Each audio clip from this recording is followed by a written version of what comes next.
Welcome to our next lesson on how to add accounts to QuickBooks Online. There will be times when you will need to add an account to QuickBooks.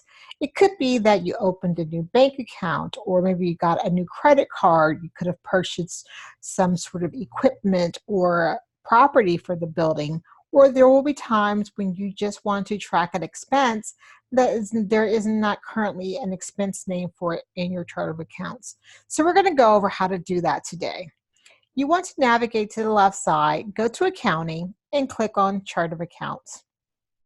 Your next thing you will do is click on New, and then you're going to decide what type of account you are creating in QuickBooks. These are some of the options, everything from expenses and assets. We're just going to open a simple bank account. QuickBooks would like to know a little bit more detail. What type of bank account is it? In this case, it will be a checking account. We're going to give it the name Special Checking.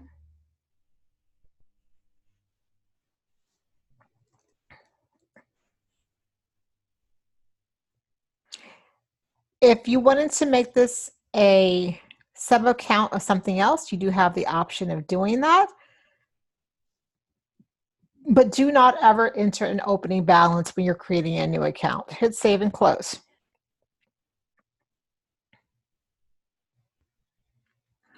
So now you can see that Special Checking is here in our register, in our chart of accounts.